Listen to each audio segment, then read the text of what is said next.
ये नई सदी है जहां युद्ध सिर्फ सीमाओं पर नहीं लड़े जाते बल्कि संसाधनों पर भी लड़े जाते हैं। जब नदी का रुख बदलता है तो भू राजनीति भी करवट लेती है। अब इसी क्रम में पानी पर नियंत्रण, चूंकि नई सदी का एक युद्ध का कह सकते हैं, शक्ति का कह सकते हैं, एक नया संस्करण है। अब इसी संस्करण में भारत ने उदाहरण बनाया है रावी नदी को, क्योंकि रावी नदी के जल को अब भारत रोकेगा, यानी कि उसको कंट्रोल करेगा। और जो भारत का रावी नदी का जो अतिरिक्त जल बहकर अब तक पाकिस्तान जाता था, अब वो 31 मार्च 2026 के बाद नहीं जा सकेगा, क्योंकि 31 मार्च 2026 वो तिथि है जिस दिन शाहपुर कंडी बैराज का काम पूरा हो जाएगा और इसके बाद भारत जो रावी का अतिरिक्त जल बह के पाकिस्तान जाता था, अब उस पर रोक लगाएगा। तो आइए जानते हैं ये पूरा का पूरा मसला क्या है। भारत रोकेगा रावी का पानी, तो जी हाँ बिल्कुल रोकेगा, लेकिन जो अतिरिक्त पानी था जो अब तक हम इस्तेमाल नहीं कर पाते थे। दरअसल जो अतिरिक्त पानी था, इसी खबर के आलोक में हम समझते हैं कि जो शाहपुर कंडी बैराज है, ये प्रोजेक्ट अगर इसके नींव की बात करें तो ये बहुत पुराना प्रोजेक्ट है। किसी न किसी कारण से ये बीच में इसमें अवरोध पैदा होता रहा, लेकिन बाद में इस प्रोजेक्ट में फिर से काम शुरू हुआ और 31 मार्च 2026 तक अब ये पूरा होने वाला है। अब देखिए हमारे पास जो ये जो नदी है, रावी नदी की अगर हम बात करें तो रावी नदी आप जानते हैं कि हिमाचल प्रदेश से निकलती है और उसके बाद भारत के पंजाब प्रांत से होते हुए और फिर ये आप देखेंगे तो पाकिस्तान में जाती है और उसके बाद ये वहां पर पाकिस्तान में इसका ज्यादा ज्यादा क्षेत्र अगर हम देखें तो ज्यादा ये पाकिस्तान में बहती है, भारत में कम। भारत में केवल 158 किलोमीटर बहती है, 720 किलोमीटर इसकी लंबाई है और बाकी हिस्सा इसका पाकिस्तान में है।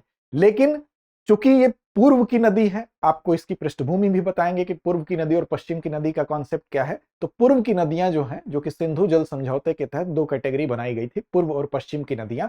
तो पूर्व की नदियों पर भारत का अधिकार ज्यादा है, एक तरह से पूर्ण रूप से अधिकार है, आंशिक रूप से थोड़े बहुत चीजों के लिए उस पर पाकिस्तान का भी अधिकार है। तो इस अधिकार का प्रयोग करते हुए, चूंकि हमारे पास ऐसे संसाधन नहीं थे, जैसे बैराज हो गया, बैराज क्या होता है, कम ऊंचाई का जल नियंत्रण करने का एक स्ट्रक्चर होता है।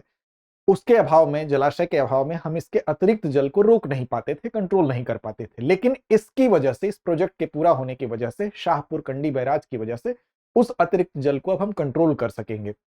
तो आइए समझते हैं पूरी की पूरी खबर क्या है। खबर यही है, सबसे पहले हम समझते हैं सिंधु जल समझौते को। देखिए इसमें दो श्रेणियां बनाई गई थी। 1960 में वर्ल्ड बैंक की मध्यस्थता से भारत और पाकिस्तान के बीच में जो जल का बंटवारा था उसको हल करने के लिए यह संधि अपनाई गई थी। हालांकि इसके निलंबन के बाद ही भारत ने यह कदम उठाया है, और भारत के इस कदम उठाने का उद्देश्य क्या है उस पर भी पहले बात कर लें। देखिए जब इंडस वाटर ट्रिटी जिसकी हम बात करने जा रहे हैं, जिसमें कि दो श्रेणियां पूरब और पश्चिम की नदियों को डिवाइड करके भारत पाकिस्तान के बीच में जल समझौते को किया गया था, उसको भारत ने जब भारत के द्वारा निलंबित कर दिया गया, जो आप जानते हैं, इस पर कई बार बात हो चुकी है।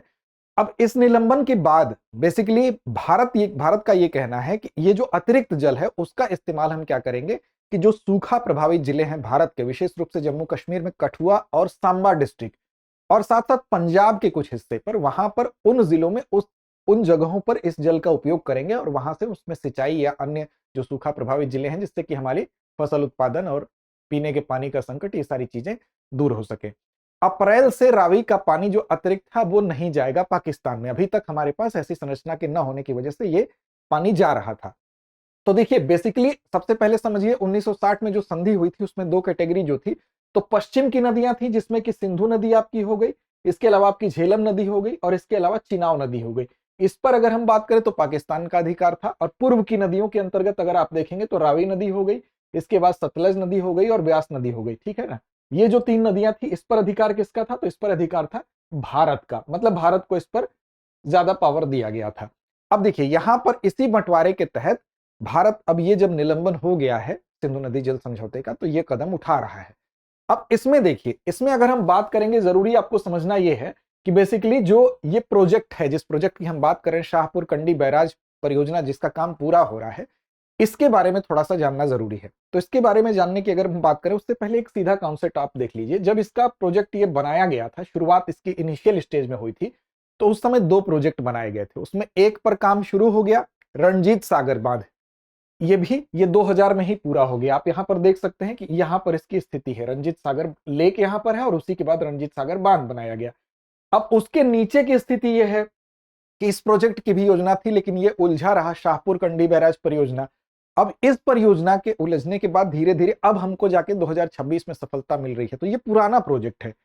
इस प्रोजेक्ट की वजह से ही हम अब क्या कर पाएंगे, हम उस जल को रोक पाएंगे। तो देखिए इसके बारे में अगर बात करें तो शाहपुर कंडी बैराज परियोजना की बात करें तो ये जो इससे नीचे स्थित है, यानी कि जो रणजीत सागर डैम है उसके नीचे स्थित होगा, और यहीं से इसके स्थित न होने के कारण, इस बैराज के न होने की वजह से क्या होता था, यहां से जो जल है वो बह के माधोपुर जो बैराज है उससे होते हुए पाकिस्तान में प्रवेश कर जाता था। तो अब यहां पर हम क्या करेंगे, जो चीज पाकिस्तान में जल प्रवेश कर जा रहा था, अगर बीच में ही इसको रोकने की व्यवस्था हो जाएगी तो हम कंट्रोल कर सकेंगे, यानी कि जो अतिरिक्त जल है उसको अपने हिसाब से इस्तेमाल कर सकेंगे और उसको डाइवर्ट करके हम अपने स्टेट्स में उसको सिंचाई के लिए इस्तेमाल कर पाएंगे, चाहे वो जम्मू कश्मीर में दो डिस्ट्रिक्ट जो आपको बताए गए, सांबा और कठुआ, या हिमाचल या आपके कह सकते हैं पंजाब के बड़े बड़े क्षेत्र पर जो कि सूखा प्रभावित है। अब बात करते हैं शाहपुर कंडी परियोजना की। तो इस परियोजना की अगर बात करेंगे तो ये परियोजना और रणजीत सागर परियोजना दोनों एक साथ शुरू हुई। बेसिकली पंजाब के पठानकोट जिले में रावी नदी के तट पर ये स्थित है। कहां पर स्थित है, पंजाब के पठानकोट में रावी नदी के तट पर यह स्थित है। अब इसमें पंजाब और जम्मू कश्मीर के बीच में एक समझौता शुरुआत इसकी हुई थी 1979 में। 1979 में पंजाब और जम्मू कश्मीर के बीच में एक द्विपक्षीय समझौते पर हस्ताक्षर के तहत ही रणजीत सागर डैम और शाहपुर कंडी डैम की योजना बनी थी, लेकिन फिर इसमें काम हो न सका। फिर उसके बाद योजना आयोग ने इसको वर्ष 2001 में एक प्रारंभिक मंजूरी भी दी, 2008 में इसको राष्ट्रीय योजना के रूप में भी स्वीकार किया गया, लेकिन फिर भी इसमें अवरोध बना रहा। फिर वर्ष 2018 में जम्मू कश्मीर और पंजाब के बीच में फिर नए सिरे से सहमति बनी और इस पर काम शुरू हुआ। और शाहपुर कंडी योजना पर जब दोबारा वर्ष 2018 से काम शुरू हुआ, 8 सितंबर 2018 से, तो उसके बाद यहां पर 55.5 मीटर ऊंचा जो डैम है, जिसकी बात जो बैराज है, उसको बनाया गया है। और साथ साथ इस ऊंचाई के अलावा ये कंक्रीट का बना गुरुत्वीय बांध है, और इसमें 7.7 किलोमीटर लंबी एक जल विद्युत के लिए एक नहर भी बनाई गई है, जिससे कि जल के माध्यम से बिजली का प्रोडक्शन भी किया जाएगा। 206 मेगावाट बिजली का उत्पादन भी यहां से होगा। तो पंजाब का लगभग 5000 हेक्टेयर क्षेत्र और जम्मू कश्मीर का लगभग 32,173 हेक्टेयर क्षेत्र जो है इस जल से लाभान्वित होगा, यानी कि जो सूखाग्रस्त एरिया है वहां पर अब इस जल का इस्तेमाल सिंचाई इत्यादि के लिए किया जाएगा। तो ये तो हुआ भारत के लिए फायदा, यानी कि इस प्रोजेक्ट के माध्यम से इस जल का जो अनचाहा बहाव था उसको अब हम कंट्रोल कर सकेंगे इस बैराज के माध्यम से। अब इसकी यात्रा 1979 से जो शुरू हुई बाधित रही, 2008 से लेकर 2018 में फिर से वो गति पकड़ी। अब फिर से 2026 में 31 मार्च वो तिथि है, 31 मार्च 2026 को ये काम पूरा हो रहा है। तो हम कह सकते हैं कि एक लंबा अवरोध जो था वो अब समाप्त हो रहा है। सवाल यह है कि भारत को तो इससे फायदा ये हो रहा है, लेकिन इसका ठीक उलट अगर आप सोचें तो आप देखेंगे कि पाकिस्तान को इससे हानि क्या होगी। तो आप देखेंगे कि जो पाकिस्तान जो देश है वो कृषि प्रधान देश है। वहां की 25% जो जीडीपी का 25% है वो कृषि पर निर्भर है, और उसमें भी अगर सिंधु नदी की बात करें तो 80% कहीं ना कहीं प्रत्यक्ष अप्रत्यक्ष रूप से निर्भरता सिंधु नदी पर है। और अगर ये नदी, सिंधु नदी का जो बहाव क्षेत्र अगर प्रभावित होगा तो इसका सीधा असर पड़ेगा वहां पर जल संकट पर। विशेष तौर पर लाहौर और मुल्तान के जो वहां दो जगहें हैं वहां पर जल संकट पर असर पड़ेगा, वहां की सिंचाई व्यवस्था पर असर पड़ेगा। सिंचाई जब प्रभावित होगी तो वहां पर फसल और खाद्य सुरक्षा, ये सारी चीजें प्रभावित होंगी। अब ये एक तरह से हम वाटर डिप्लोमेसी का इसको एक पार्ट भी मान सकते हैं, ये उसका भी एक तरीका होता है। इसके अलावा अगर आप देखेंगे तो पाकिस्तान में जहां इसके उलट ये सारे नुकसान झेलने पड़ेंगे, वहीं पर भारत के जो सूखाग्रस्त जिले हैं वहां पर भारत अब इसका इस्तेमाल अपने लाभ के लिए कर पाएगा। तो ये कुल मिलाकर इससे संबंधित महत्वपूर्ण तथ्य थे। इसके प्रोजेक्ट के पूरा होने के बाद उम्मीद है कि न सिर्फ जम्मू कश्मीर के कठुआ सांबा, पंजाब के कुछ हिस्से, इसके अलावा हम इस प्रोजेक्ट के माध्यम से एक वाटर डिप्लोमेसी के माध्यम से एक अच्छा संकेत देने की भी कोशिश कर रहे हैं। तो एक राजनीतिक दबाव भी बनता है इन सारी चीजों से। आगे बढ़ेंगे उससे पहले आपके लिए बता दें कि हम आपके लिए एक ऐसा कोर्स लेकर आए हैं, अगर आप अपनी हाल फिलहाल में यूपीएससी की परीक्षा देना चाहते हैं, आपके पास समय कम है, तो उसके लिए एक बेहतरीन कोर्स हमारे पास है, GS studio foundation live online course. इस कोर्स के माध्यम से आप अपनी तैयारी कम समय में बेहतर तैयारी कर सकते हैं। 14 महीने में यह पूरा सिलेबस कवर करता है कोर्स, और इस कोर्स में एडमिशन अगर आप चाहते हैं तो 24,999 के अंदर ही ये कोर्स आपको मिलेगा। उसके लिए क्या करना होगा, आपको अमिताभ कूपन कोड का इस्तेमाल करिए, AMITABH।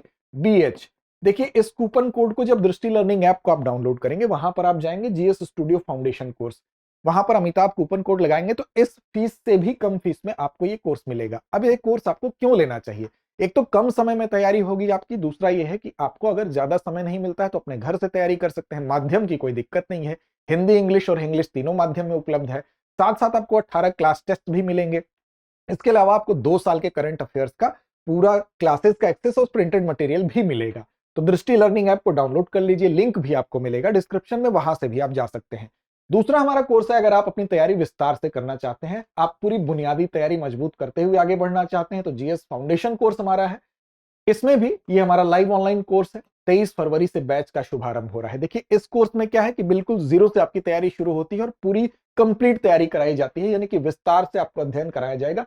18 से 20 माह में संपूर्ण पाठ्यक्रम को विस्तृत तरीके से, चरणबद्ध तरीके से कंप्लीट किया जाएगा। अब इसमें क्या है, इसमें हमारी एक्सपर्ट टीम आपको 1200 घंटों की क्लास, 500 से ज्यादा कक्षाएं एकदम बेसिक लेवल से शुरू करते हुए पूरे पाठ्यक्रम को कवर करती हैं। इसमें क्या है कि कोर्स की वैलिडिटी 3 साल तक है। वहां पर आपको 2 साल तक थी, यहाँ पर 3 साल तक है, और क्लास को जितनी बार चाहें 3 साल तक उतनी बार आप देख सकते हैं, यानी कि रिवीजन कर सकते हैं। हर विषय खंड में प्रिंटेड नोट्स आपको मिलेगा। उत्तर लेखन सबसे इंपॉर्टेंट चीज है, उसका अभ्यास करने का भी इसमें 24 टेस्ट के माध्यम से मौका मिल रहा है आपको। वहां पर आपको टेस्ट 18 थे। यहाँ पर 3 साल का करंट अफेयर क्लासेस का एक्सेस और प्रिंटेड मटेरियल है, वहां पर 2 साल था। 3 वर्षों तक मासिक मैगजीन भी आपको होम डिलीवरी होगी। इसके अलावा जो हमारी practice series, mains capsule series, 11 पुस्तकें और व्यक्तिगत गाइडेंस और बहुत सारी अन्य खूबियां जो यहाँ पर बताया जाना संभव नहीं है, तो इसके माध्यम से आपकी एक विस्तृत तैयारी होगी। तो दोनों कोर्स आपके लिए अवेलेबल है। आपके पास समय कम है तो जीएस स्टूडियो फाउंडेशन कोर्स के साथ आप जा सकते हैं, पॉकेट फ्रेंडली भी है। अगर आप चाहते हैं जीरो से अपनी तैयारी शुरू करना, हर कॉन्सेप्ट के साथ शुरू करना, तो जीएस फाउंडेशन कोर्स है। तो बिना देर के आप क्या करें, कोई भी मन में दुविधा है तो आप कॉल करें 8750187501 और शुरू करें अपनी तैयारी। चलिए अब चलते हैं अभ्यास प्रश्न की तरफ। शाहपुर कंडी बैराज किस नदी पर स्थित है? विकल्प आपके सामने है, झेलम, चिनाव, रावी, सतलुज। तो इसका जवाब कमेंट बॉक्स में दीजिए। चैनल को सब्सक्राइब नहीं किया तो कर लीजिए, जिससे हमारे परिवार से आप जुड़ सकें, सारी अपडेट्स आप प्राप्त कर सकें। साथ साथ टेलीग्राम चैनल पर भी हम उपलब्ध हैं, दृष्टि आई इस यूट्यूब नाम से, तो उससे भी जुड़िए ताकि हमारी सारी लिंक और अपडेट आप तक पहुंचती रहे। लड़ते रहिए, अपने लक्ष्य की ओर बढ़ते रहिए।